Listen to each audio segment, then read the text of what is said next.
आगे संगी आगे ना दिनेश चंद्रवंशी हा आगे संगी आगे ना दिनेश कुर्मी हा आगे जलकई थे ये छत्तीसगढ़ माँ कंवरधा जिला के दीवाना जलकई थे ये छत्तीसगढ़ माँ कंवरधा जिला के मस्ताना।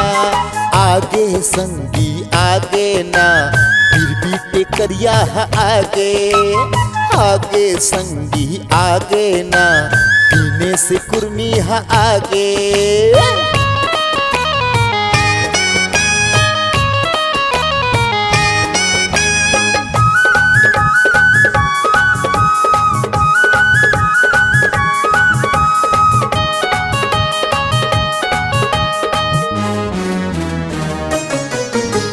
छत्तीसगढ़ के ये सबो डीजे माँ होके बवाले पंडरिया शहर माँ। छत्तीसगढ़ के ये सबो डीजे माँ होके बवाले पंडरिया शहर माँ। गांधी ये चौके मिश्रा हटल माँ हेले मजा तय लड्डू पेड़ा माँ। गांधी ये चौक के मिश्रा हटल माँ ले मजा तय लड्डू पेड़ा माँ। 80 85 15 50 और 82 मोर नंबर है। 80 85 15 50 और 82 मोर नंबर है।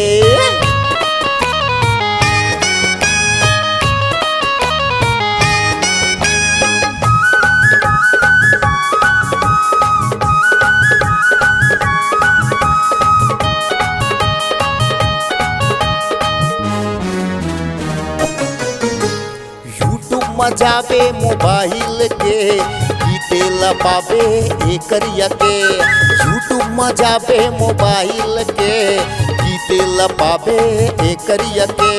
कर्मा दरिया ये पंथी पंडवानी गाथों में संगी अमर ये कहानी। कर्मा दरिया पंथी पंडवानी गाथों में संगी अमर ये कहानी। छागे संगी छागे ना कंवरधा जिला मछागे आगे संगी आगे ना फिर भी टेकरिया आगे।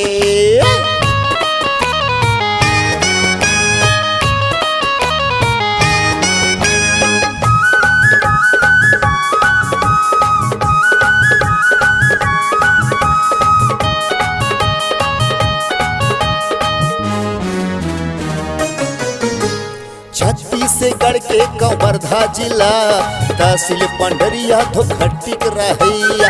छत्तीसगढ़ के कंवरधा जिला तहसील पंडरिया धोखटी रहैया। पूरन डीजे महो के बवाल कहल कमचे हो के धमाल। पूरन डीजे महो के बवाल कहल कमचे हो के धमाल। आगे संगी आगे ना फिर भी टेकरिया आगे संगी आगे ना दिनेश चंद्रवंशी आगे जलकई थे ये छत्तीसगढ़ माँ कंवरधा जिला के दीवाना। जलकई थे ये छत्तीसगढ़ माँ कंवरधा जिला के दीवाना।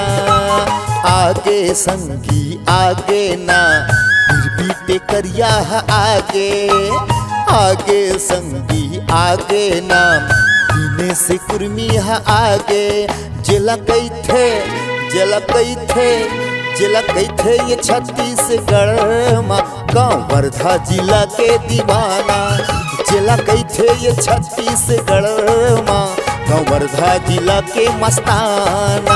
जलकई थे ये छत्तीसगढ़ माँ कंवरधा जिला के दीवाना।